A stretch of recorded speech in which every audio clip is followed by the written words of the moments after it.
heading over to Leola, man. Have fun. I'll see you in a little bit. We'll see you at 4? Yeah, unless you want to make calls. I'll give you a call and see. I might go make calls in Maryland. I'm going to go by see Becky old house. Yeah. Okay. So while I'm over there, I might pop around and make a few calls. Yeah, so just let me know. All right.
I did look up. There is ones we can get that are nicely hooked up. Yes, another contraption. But I don't know if we're going to want to spend the money. Because I know people are already concerned that we're spending too much money on technology.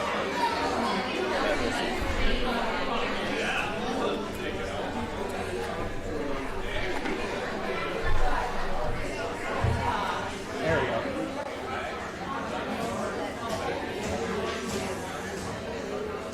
See, that's how good you do have a clicker, too. Yep. Good. Okay. All right, stream's going?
No idea. It looked up and it's blue.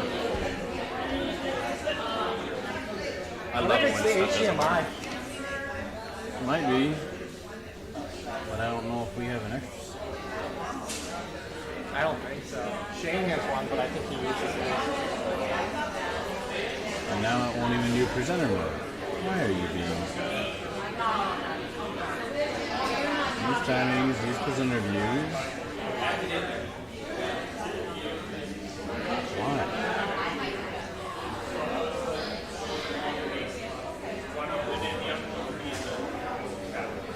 What on earth?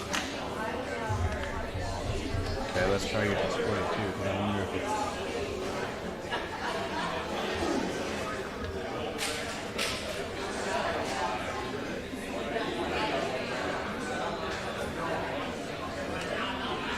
Well, I don't need the brightness level, but...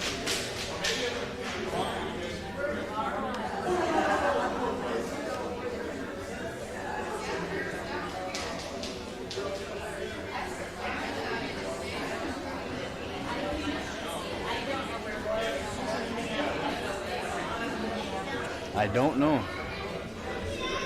It's all plugged in there. Works fine with the other one.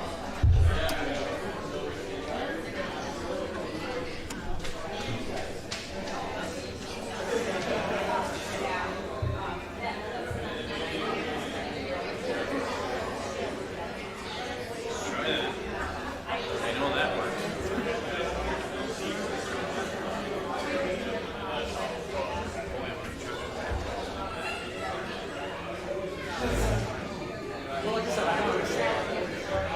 Like I said, it worked yesterday morning when I tried it out. Well, it's worked every week.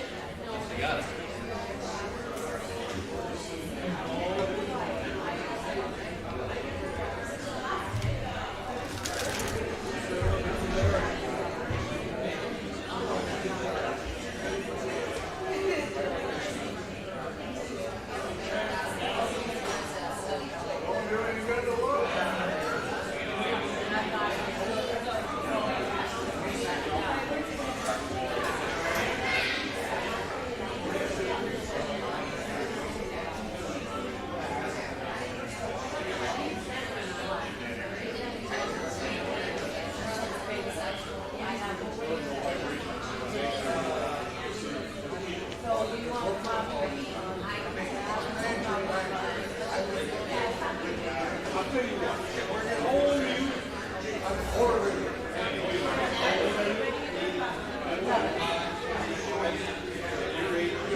When it works properly, love it. Yeah. It's the same as tractors and everything else in vehicles.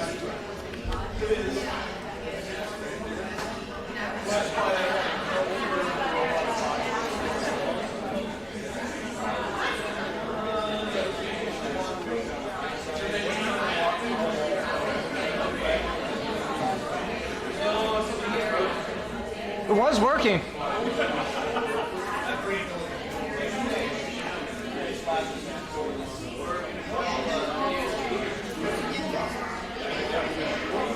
Alrighty, so we'll get started. So let's pray. Almighty God, we give thanks to you for all the many blessings you've given to us, because they're all yours. Everything you've created belongs to you, and yet you give them to us out of your free grace, out of your love for each and every one of us. We pray that you continue to bless and preserve us, to continue to help us grow in faith towards you until you call us to be home with you. This we pray in Jesus' name. Amen. So we're going to have an interesting Bible study. So I had a PowerPoint, which was basically for the whole Bible study, and technology's not working. So, it worked yesterday. What? One more? Sure. As you see, your handouts are kind of blank because I'm like, well, if I have a PowerPoint with all the points on there anyway, what's the point of me typing out a detailed handout?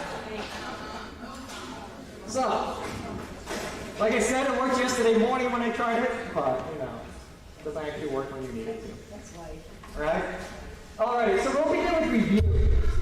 As we usually do, because Paul's building off what he just went on. So what did we talk about last week? Yeah, husbands and wives.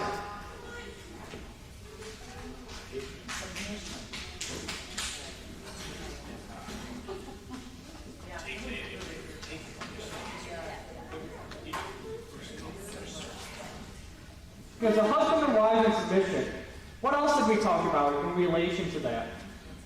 God wants everything to become healthy spiritually so that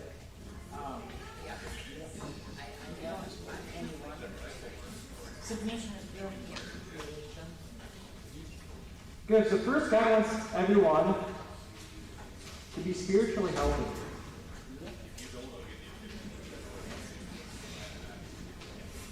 And there's proper and improper submission Yeah. based on God's word. So submission is built in.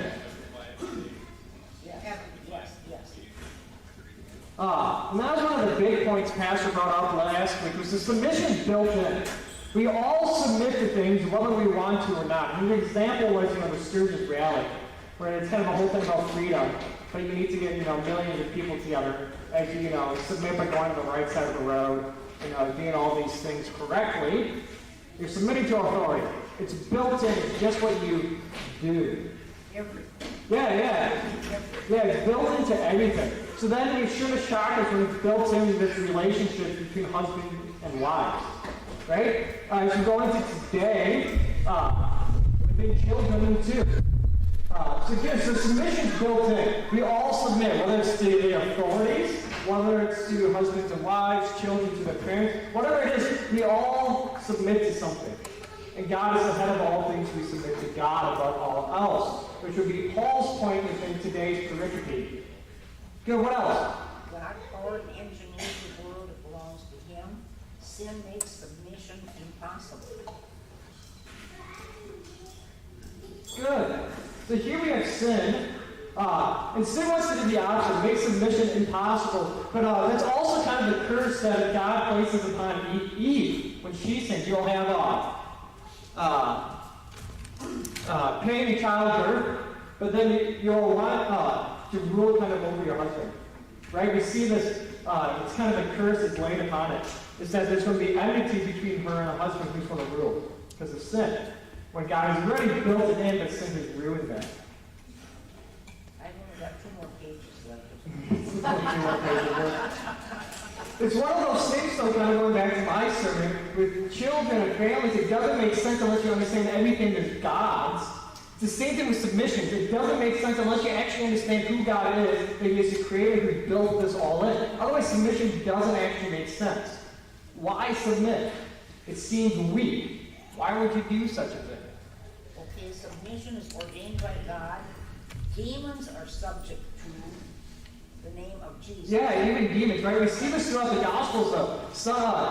The Son of God, what are you going to do with us? The demons realized they were subject to Christ. Yeah. Good. Anything else? So why submit? So building off two Sundays ago, right? Paul's building his argument. Why did he talk about in the beginning of chapter 5? Which is why last week Pastor started with verse 18, why I started with verse 18 this week, even though we're in chapter 6. Is that about conscience? That's a gift. Would that have that kind of ties in with conscience is part of submission, whether you do bad or whether you do Do good. good, yeah, if your conscience is aligned. Yeah, the conscience. It's about, yeah, if your conscience is aligned to God's will. I've got several pages of this. I don't think one. I've reached it before. Yeah, so be imitators of God, right? And what does he use the analogy of?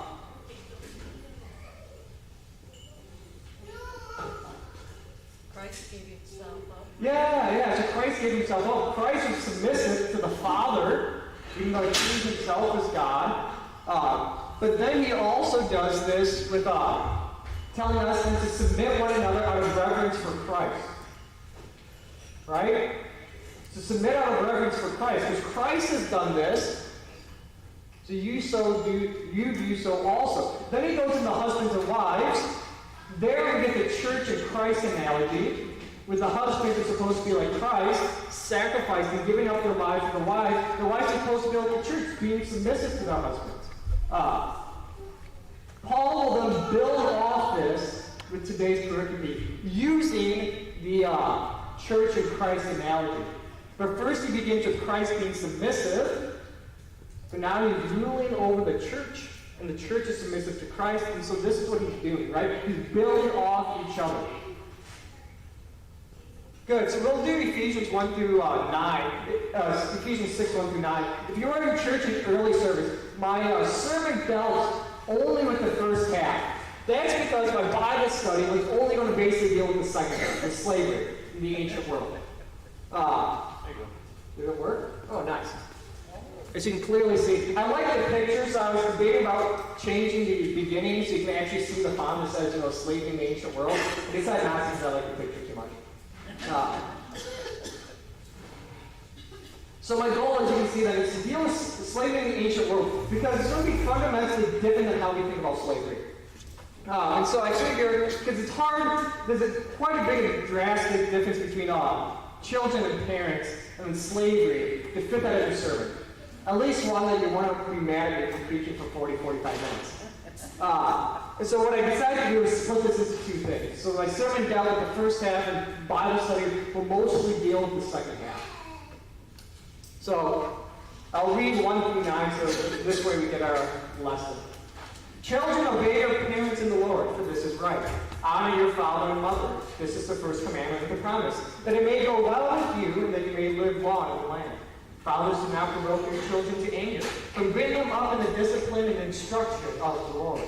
Bondservants, obey your earthly masters with fear and trembling, with a sincere heart as you would Christ, not by the way of eye service as people pleasers, but as bondservants of Christ, doing the will of God from the heart, rendering service with a good will as to the Lord, and not to harm, knowing that whatever good anyone does, this he will receive back from the Lord, whether he is a bondservant or is free. Masters do the same to them, and stop your fretting, knowing that he who is both their master and yours is in heaven, and yours is in heaven, and that there is no partiality with them. So we're going to deal with the second half of slavery. This is drastically different than how we think about slavery, even when Paul's talking. So the first thing you have to understand, I was listening to this podcast. We don't have to know the lines at the bottom. I don't know why it's doing that either.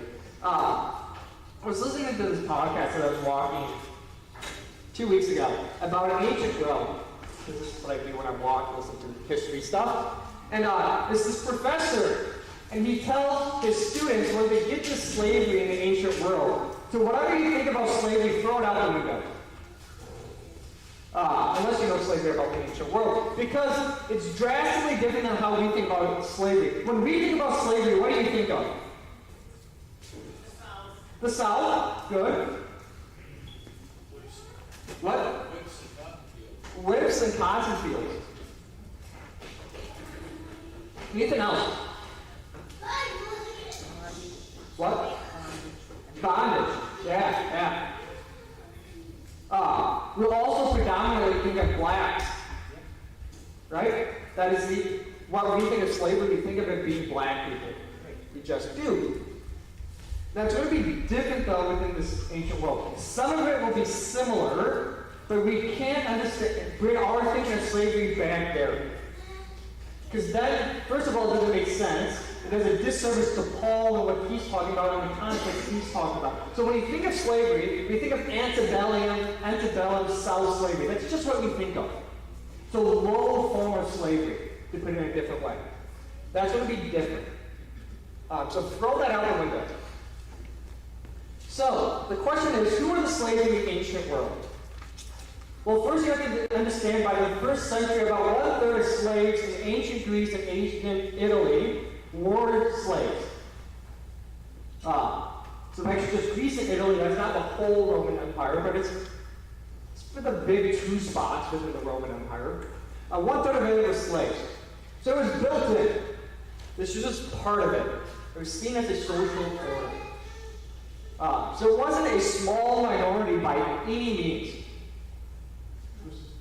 Very big. People talk about that. Some of the reasons why Paul doesn't talk about getting rid of slavery is because, well, he sees the necessity of it, which I'll kind of refute a little bit later. But people talk about the necessity of slaves within this time, just because it's part of the social order. It's just how things worked back then.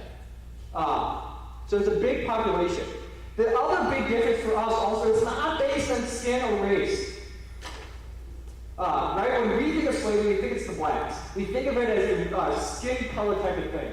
I'm not even going to use race because even the, because within the triangle slave trade, you had other Africans enslaving other Africans to sell them to the West. Because they would have said, well, they're a different race, they're a different tribe. So we think of it as a skin color type of thing. That's not usually how they thought about slavery back then. Right? You have people all the way from like Ethiopia coming up. And for them, that's whatever. That's not bad. I mean, you have, obviously, you kind of look down sometimes in other groups, right? You have the Greeks, you call everybody else barbarians, because when they spoke, all you could understand it sounded like gibberish, it sounded like barbar, so they called them barbarians, right? So the Greeks look down on everybody. But the point being, it's not a skin color race type of thing. At least not here in ancient Rome, ancient Greece, when Paul is writing these letters in the 1st century. So it's not that. The other difference is this higher form of slavery. And I talked about that, I'll get into that. Just meaning you can hold high office, you can have high prestige as a slave. That is drastically different than when you think about slavery here in the U.S. So you could make a life actually out of being a slave. A successful life out of being a slave. And we'll see this. So there is a high form of slavery. I should know, a lot of what I'm going to talk about slavery seems to be painting a good life. By no means is slavery ever a good thing. I just want to point that out. I'll get there. But it will be seen as a slightly different, higher life than usual. In the early Roman times, most slaves were captured in battles, which makes sense. But instead of killing them, they just decide to make them into slaves. So it could be worse, it could be dead. But no one actually wants to be a slave. But that's what the early form of most slaves came from that. What's interesting, this is slightly off topic, but what's interesting is, as you know, it's Roman history, a lot of historians have pointed out that a lot of the economy within the Roman Empire was built on expansion. Because when you conquered people, when you took their treasures, you took their people. And so once you got into the 3rd, 4th century, the expansion, you couldn't really expand anymore, so their economy began to collapse. Because they couldn't do that. Part of that, though, was slavery. So you could bring these people over. As is not shocking, these people tended to want freedom a little bit more. They're not born in this land, they were conquered in the war, so they don't want to be here. Not surprising. So that's the early times. This would have been during the Republic of Rome, if you know anything about Roman history, right? It wasn't always a dictatorship. Well, they didn't use that word. Even Caesar didn't, because it used to be a republic before Caesar and the like. So this would have been that. However, by the time of Paul, most of the slaves in the 1st century were born into slavery. So this kind of changes over time. So these slaves would not really want to seek their freedom. I mean, at least they're less likely than the other ones. Once again, though, this is kind of a shock for us, because, like, why wouldn't you want freedom? And that's because, as I point out in a little bit, it's different. Like, you can do different things. It's very much oppressive when we think of slavery as oppressive. Now, it could be that in the ancient Rome. It could be that. Sometimes it was for some people. But these were less likely. They were simply born into slavery. So they were born in this land. They only knew this. So this is the case. So these slaves who were born into slavery, they were born into their social class. Makes sense. But they were trained for particular jobs. And I'll talk about those jobs in a little bit. But they were trained for these. So they were born into this, and then they were trained to do these jobs. So this is what they were trained for. The other difference is, by this time, Roman law is beginning to guarantee a more human treatment. So Roman law is catching up with how you deal with slaves in a more humanitarian kind of way. We'll see this with some of the Roman philosophers. They'll kind of talk about treating slaves correctly, treating them in a good light. Kind of like how Paul talks. But we see this within the Roman thing, that they're saying, hey, we should treat them better than what we've had. So Roman law is kind of keeping up. And so for part of that reason, they don't necessarily seek their freedom like we imagine like they should. Because law is keeping up with them. So by the time of the 1st century, they can own land, they can marry, they can make money, they can do all these things. So by the time you get to maybe get your freedom, you're like, why would I have all these good things? Point being, by the time of the 1st century, most of the slaves were born in, so they weren't conquered by war, and they had all these things. It's within its own social class. You can move up and down. It's its own little entity. And as I said, a lot of historians have pointed out that it was kind of necessary for how the Roman economy and how everything just worked within the society. It's with slaves. Good or bad. By the way, if you guys have questions, raise your hands. Let me know. If you have comments, by all means. I don't know, just keep talking. So who does slavery benefit? So it benefits actually both owners and slaves, believe it or not. Obviously, the owners more than for the most part, the owners more than the slaves, but it did benefit both. And slaves knew this. Some slaves could work the system to their advantage.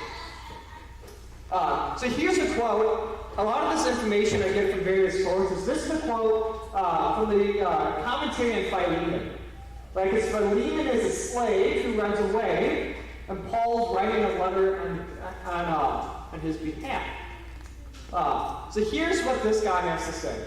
In fact, we have now seen how slaves, free men and free women alike, often used masters to get what they needed and wanted out of life. Room and board, clothing, gainful employment, however you pronounce that, which is a monetary fund. So we got money out of this, right? Upward social mobility, legal representation, and so forth. Hence, mutual independence would seem to be an accurate way of categorizing the relationship that existed between vast numbers of masters out of the masters and the like. One of the things within ancient society, we see this within the Senate, within the Roman Senate. So there would be senators over their people. We're used to that. But the people had quite a bit of power. Because even back then, if their senator, they didn't like the senator, you know what they would do back then? They might vote them out of office. You know what's more likely? Assassination. Well, maybe. Riot. You riot. Which might come like that. Point being, it was a mutual benefit relationship between the two. Hey, we'll get you to be a senator and stuff. You can do what you want for us. It's the same thing kind of with the slaves and owners at this time. Now they're still slaves, don't get me wrong, and you still have bad owners. You still have the whims of your owners. But you see this, how it's kind of a mutual relationship between the two. Hey, I have money, I need all this stuff done, I'll pay you this money.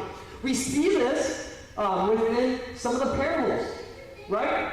The master goes away and he leaves his servants in charge. Think of slaves. Those would be slaves. The word for servant and slave in the Greek is the same word, so sometimes it's the trouble of trying to translate the New Testament. Do they mean slave? Do they mean servant? Which one is it? Because it could be either or. But we see this. And so the slaves can get stuff out of this also. And like I said, there's stories of this. Now, always the question becomes within history, are these stories the exception or are they the rule? Right? And you always have to try to figure that out. But either way, there are stories of slaves doing very well within this. So how did it benefit slaves? I mean, I talked a little bit about this. But their abysmal status created legal advantages actually for them. So the first one was, it freed them from duty. You're a slave, you don't have to do any of the things the Romans actually have to do. Because you're not going to be a Roman citizen in a slave. You're not. So it freed them from duty, which is pretty nice. So if you do want to do something, you might become a slave. If you know somebody, a friend, whatever. But it freed them from doing that. So you can kind of play the system. Talking about playing the system, so a slave might be, it's legally dead. When we think of legally dead, what do we think of? The person's dead. Like, not breathing. Yeah, in the ground. The person's legally dead. But then it meant you didn't have legal rights. Or you have a different set of legal rights. But you didn't have the legal rights of the Romans. You were legally dead. So it's a different way of thinking of legal rights than what we usually think of. But why this is important, and like I said, you can play the system if you're shrewd. So let's say you're a free person and you owe money. Well, guess what? You can become a slave and suddenly you don't have debt. So you owed a lot of money, and so you became a slave and suddenly you don't owe debt. And even if you're freed, even if the emperor freed you, the Caesar freed you, you still want to have to pay that debt. Downside was, now you're a slave, but if you owe a lot of money, it's not a bad thing. So you can play the system. Now this, obviously, you would have to be freed and then go into slavery. It's slightly different, but it still benefited them. Right? You didn't actually owe money as a slave. So you're free from duty, you didn't have to owe money. So we see a slave acting as a credit agent was seen as an extension of his master's body. So it's used by households to execute contracts that were binding upon the master. So there, right, he's acting on the behalf. Sometimes we think of this, we think of lawyers, kind of, right? Lawyers act on behalf of whoever he's representing. So if a slave signed the name of his master on something, it would be seen as if the master himself did that. If the slave was working in that capacity. Meaning what we see though is, that's a high responsibility. Right? You don't just give that to any person willy-nilly. Right? It's like a king giving somebody his signet ring. This is what's happening here. Meaning slaves could be high positions within society, within somebody's house, within a government. Sometimes they were advisors. So they still held some of these high responsibilities, high statuses, and was seen as an extension of the master's arm. So if you have a high prestige, you're working for a guy who has a high prestige, and you're seen as his right hand, it's a pretty lofty job, which would come with a lot of freedom, a lot of money, right? You still get paid for these things. But this is what we see. So you see that. So shrewd slave can benefit from all of these, and there's more benefits too, right? This is kind of just an overview of slavery within the ancient world. But you can benefit from all of these. So these are some of these benefits. So the question then is, what did slaves do? So they did all these things, what did they do? So first, slaves should be highly educated. Of course they're going to be farmers and stuff. I'm going to leave that out because that's the farmers, miners. When we think of slavery, that's still there. But they'd be highly educated, which means they're often used as tutors or advisors. There's this story that this tutor was a phenomenal tutor. The guy was brilliant. He was a slave. And so this guy put him as a tutor over his kids, and when he saw how well his kids were doing, he freed him right away. So sometimes you can gain freedom by simply being smart, by being educated. Sometimes. It's a path to freedom. Point being is, right, when you think of slavery, you think of this low view of slavery where, you're just working the ground and the like. It's not like it point out there was that. But they could be highly educated. And so they served in these capacities. Likewise, after that, you could be a lawyer. You could be a tax collector sometimes. You could do all these things. Now, you're working on your master's behalf, right? You're still not free, but you still can do all these things. You can begin to understand then why some people, when offered freedom, decline. Because suddenly then they would have to figure out what to do by themselves. Well, if you're somebody like this, well, it's a pretty nice gig, right? So they held sometimes relatively high social positions. There were writers, politicians, artisans, philosophers, and the like. Not often how we often think about slaves, but they held all of these. Now, right, in some cases this is the exception. You're not going to see a lot of slaves being writers, but it's still there. It's not completely uncommon. And so we see some of these slaves having important positions within the structure of the Roman government, within the structure of Roman society. So being a slave wasn't necessarily a death sentence, though it could be. Sorry. So they held positions of stewardship.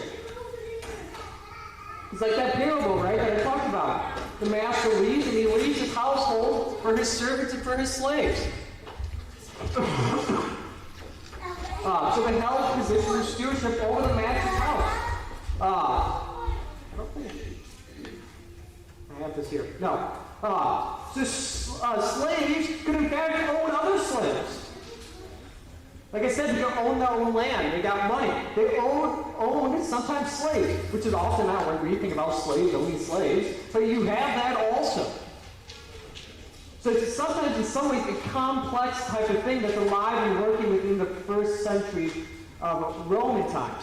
Now, like I said, there's still calls by Paul and by other contemporaries for good treatment of slaves, which means there's bad treatment of slaves, right? Even Paul mentions within our text, hey, masters, be nice to them. Like, right?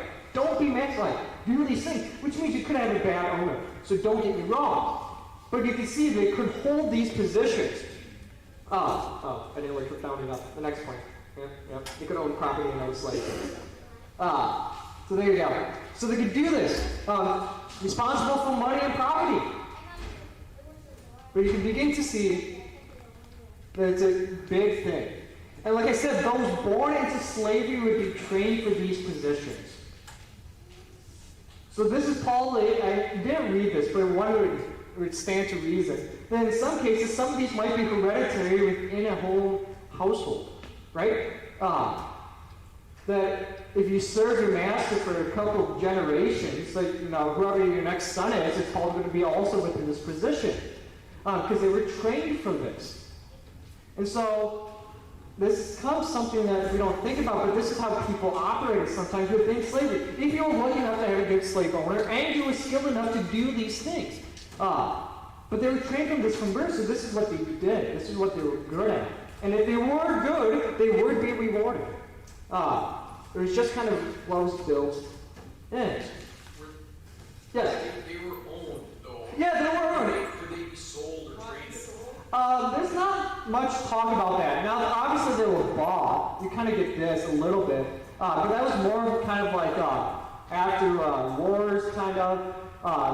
I didn't read much about being bought and sold like we typically get. Yeah. So at the very least, it doesn't. If it's there, it's rare. Right? You kind of get this. It's one of the horrible, many horrible things within American slavery, right? You could just be separated from your family at the whims of your master, right? That doesn't really seem to be as much the case. Yeah, it's a good question, but I don't think so. Often they were sold as families. Yeah. So, they might be sold as families, but they're not just going to be like, hey, I'm just going to take your child, I'm going to sell it. Like, so that's often Often not the case. Like I said, you're still a slave, right? You still have the whims of your master, but it's probably not as bad as you think. So I'm just curious, how did they, say they have a war and get all these slaves and capturing them, how did they divide them up? I mean, who gets? Yeah, so who gets them? So part of the soldiers, it's probably part of the payment for doing service. You get land and some slaves, which is not too unusual, minus the slave part. Was why did people settle in South Dakota? Well, some of it you might fight. Hey, you fought, you get land. Some of it's your land. So in that case, but then they probably got slaves. Also, you can buy them. That in that case, it's not too different. Yeah. Yeah. Any other questions? So we're talking about good things. I'm going to shatter that a little bit. See? Having slavery wasn't always good. So the average age of slaves sometimes was 20 years. Not for all of them. If you had a bad master, it was 20 years. Not a long time, right?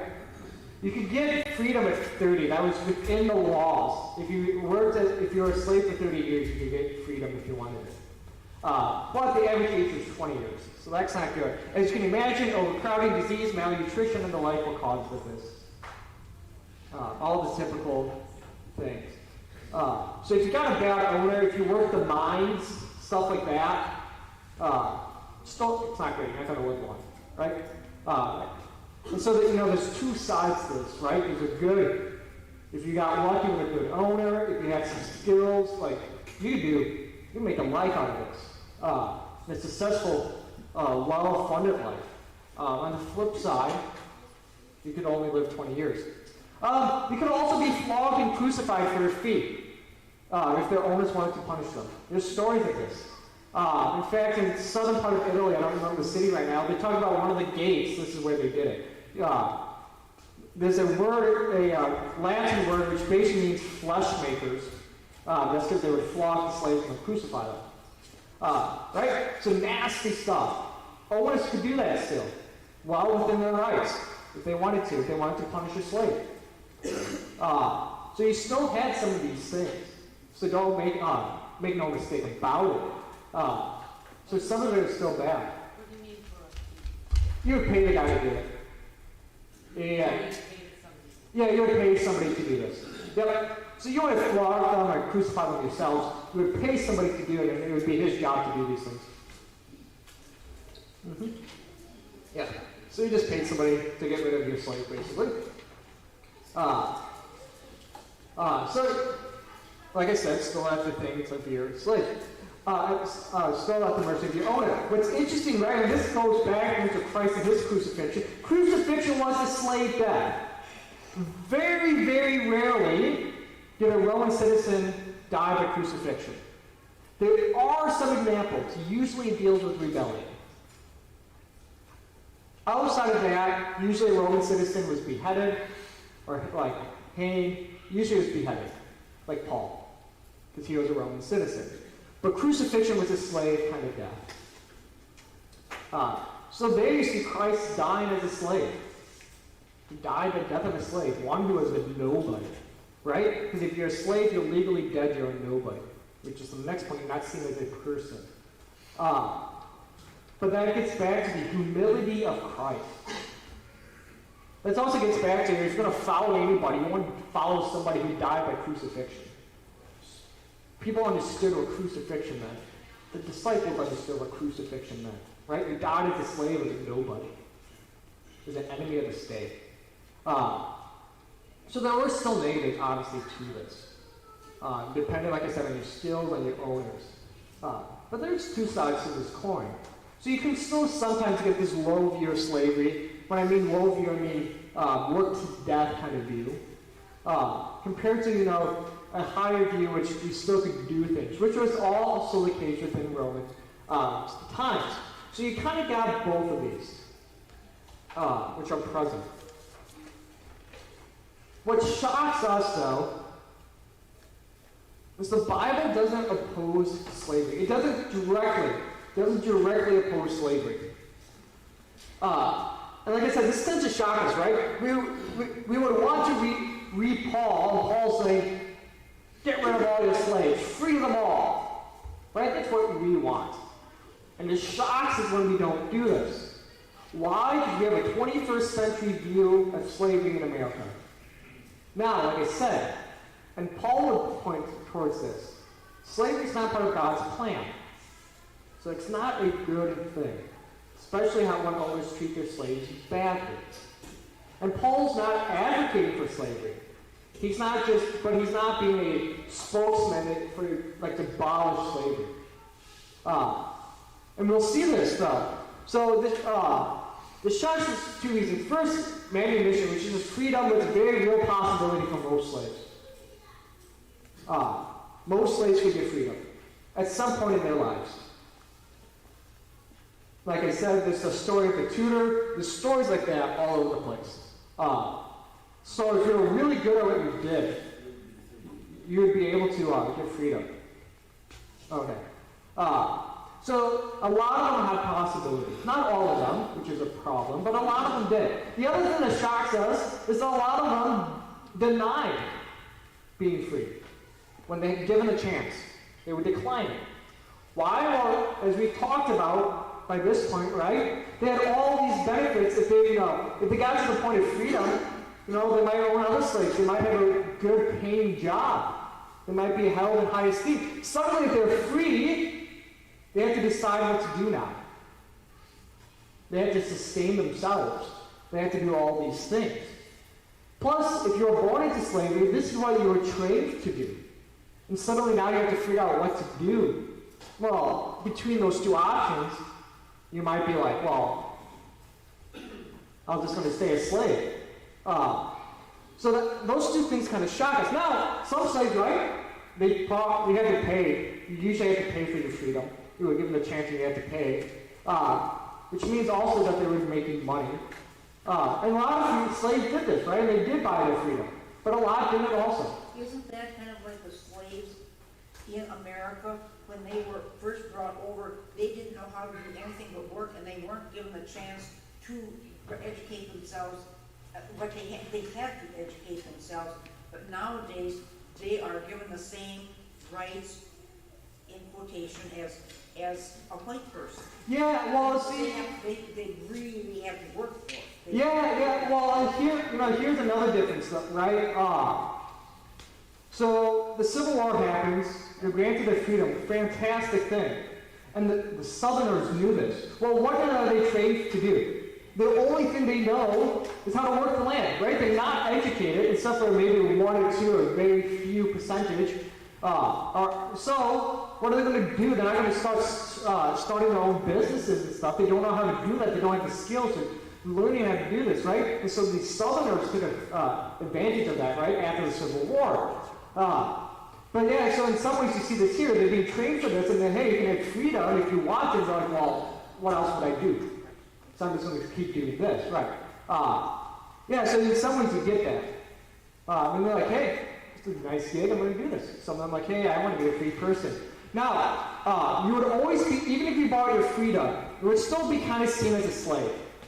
No one would kind of view you as a complete free person. Now, your children, on the other hand, would be.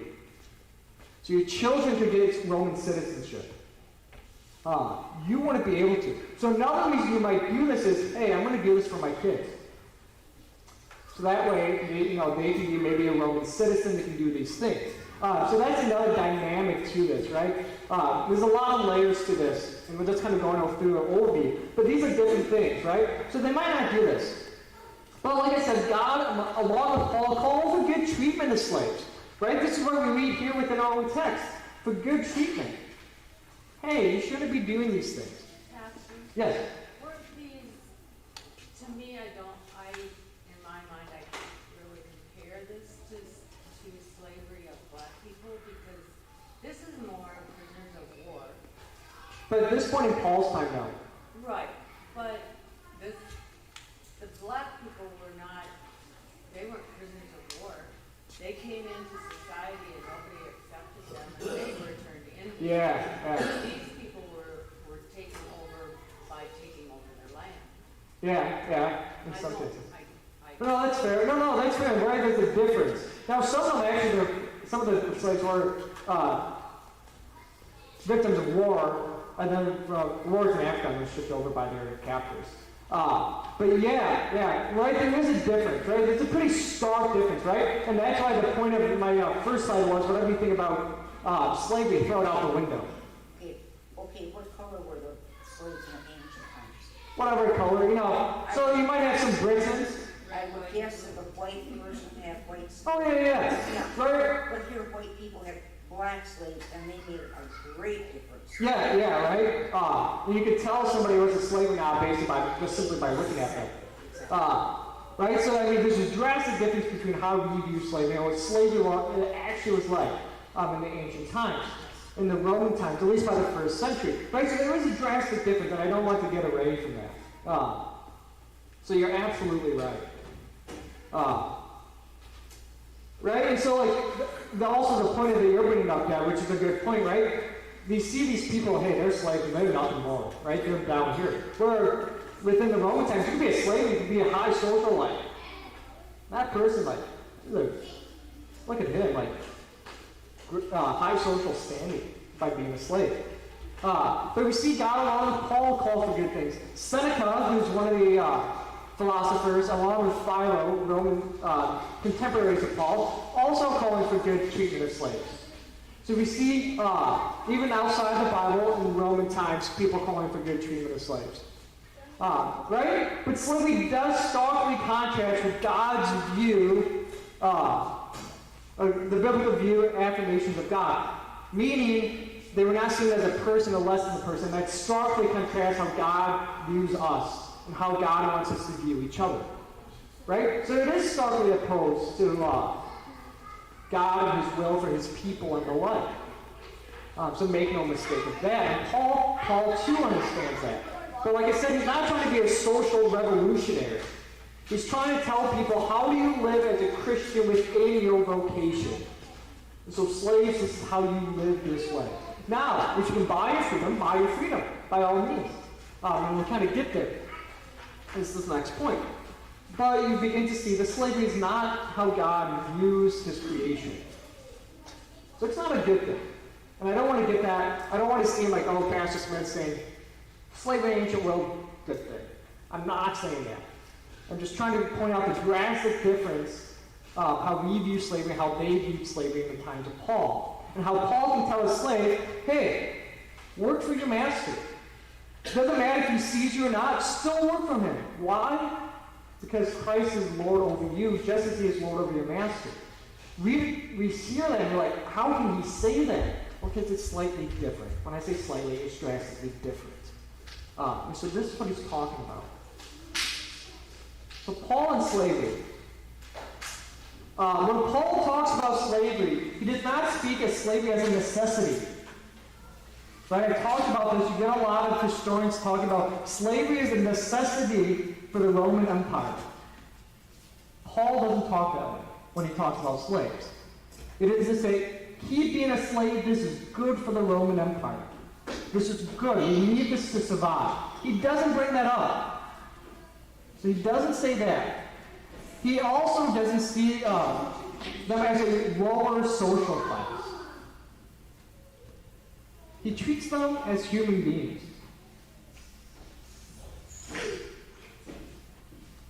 And we see this within our own pericope because he addresses them first and directly. This is a stark difference. You won't expect this. First, in the beginning of chapter 6, he addresses children and then fathers. You would expect fathers and then children. Here he does slaves and then owners. You would expect the opposite. You would expect Paul to address the owners and then the slaves. But that's not what he does. So we see Paul seeing them as human beings. He doesn't see them as someone lower. Right? And Paul's a Roman citizen. But he doesn't see them this way. As I have mentioned, he's not a social revolutionary. He cares about a much greater kind of slavery. And so that he's not as concerned about this. Now, he is concerned if they're not treated correctly, but he's concerned about something greater. And as I mentioned, he does implore people, if you can get your freedom, do so. You can buy your freedom, right? So he's not saying, hey, if you revolt, okay, revolt to get your freedom. Stand against the man. Be your own person. Right? That's not his point. But if you can buy your freedom, if you can become free, do so. Why? Because that's the way God wants you to be. That's how God created you. That's why. We should be slaves to God. Well, yeah. We don't have much time, but we'll get there within Paul's understanding of slavery within the gospel. Yeah. Right, because and that was my one point, and we'll kind of get there, is that he's concerned about a greater slavery than just the one here on earth. So what he is concerned, though, in this pericope, and in general within his readings, is that slavery does not affect one's relationship with God. So just because you're a slave does not mean you have a lesser relationship with God. In other words, he wanted to share that, wanted slaves to know that their earthly relationship is not, that they don't view it as the definitive of their personhood, value, or self-identity. Right? You're seen as a nobody. You're seen as when you're a slave. And he wants them to understand that's not how God sees you. That's not who you are. Even though that may seem to be the case here on earth, that is not who you are. Why? Because Christ died for you. God doesn't see you this way. That's what Paul's concerned about. He wants these people to understand and to see themselves correctly in how God sees them. So that's what Paul is concerned about. He wants them not to expect something back in this life, but to know there's an eschatological treasure awaiting God's children. Eschatological means the last day. So don't expect anything in this life, but you will get something.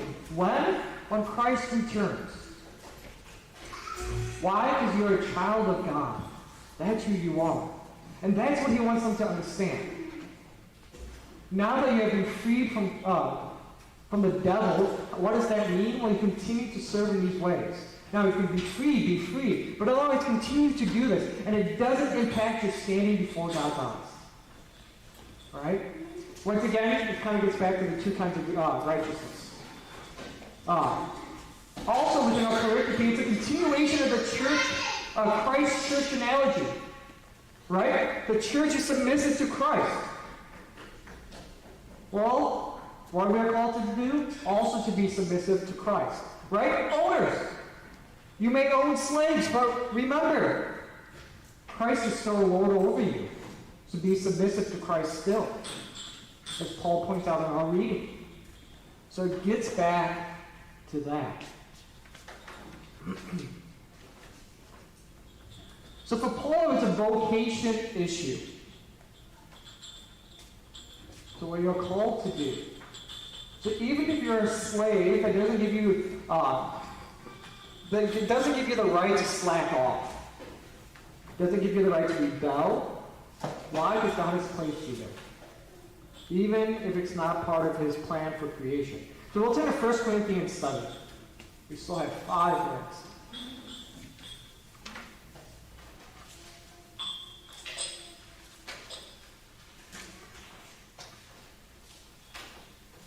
(21 through 25).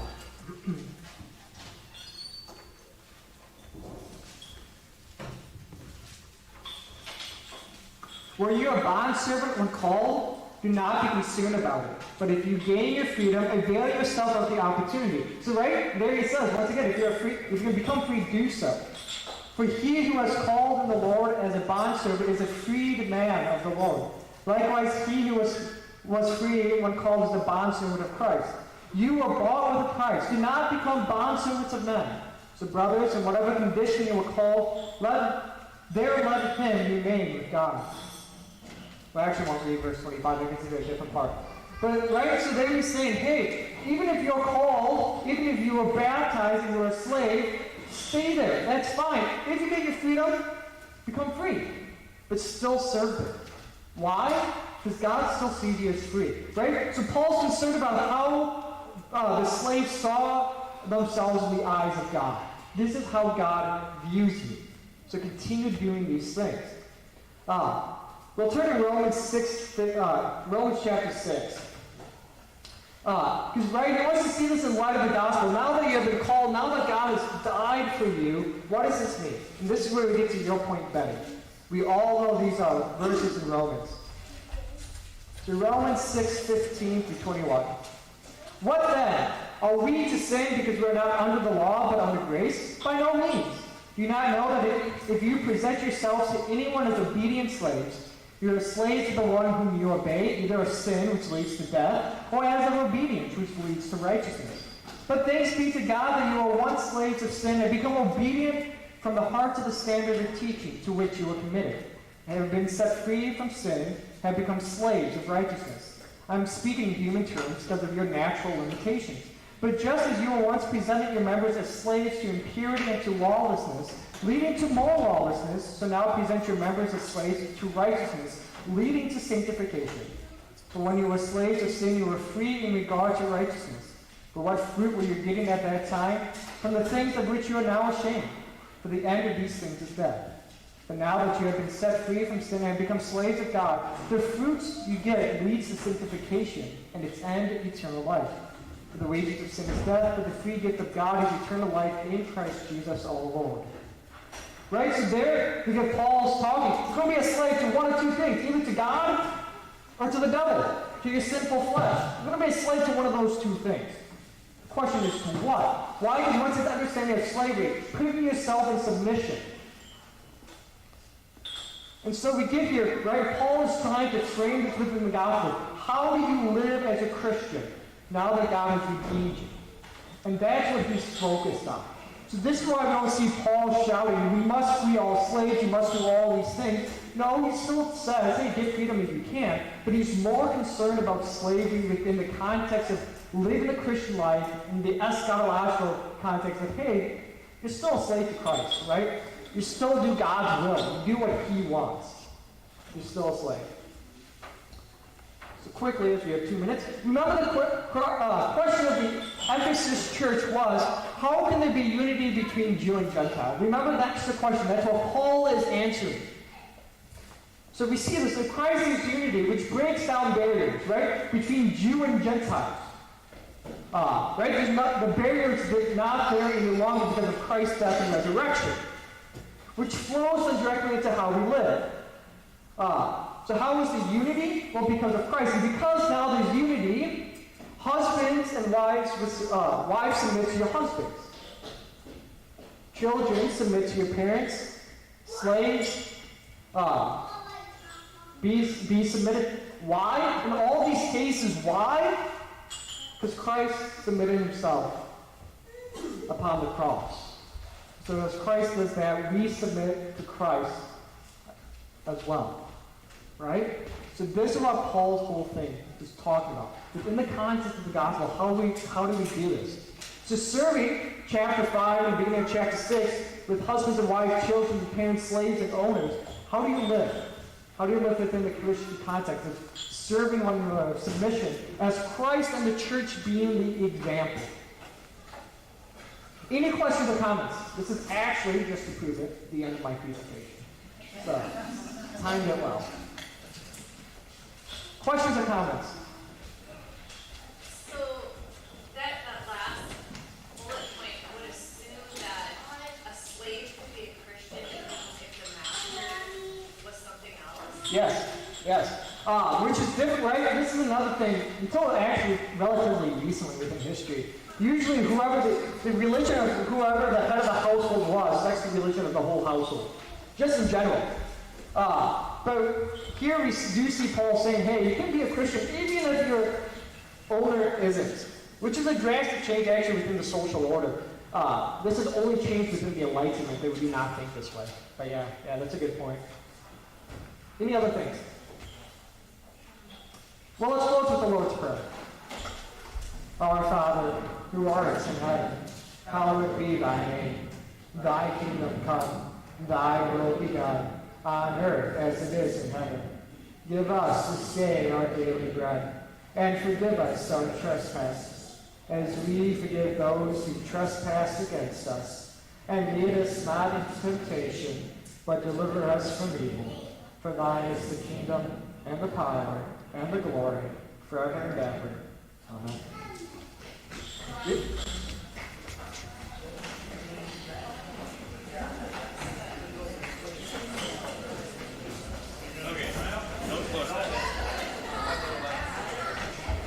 How do you set this up? See, I feel like I'm doing it wrong.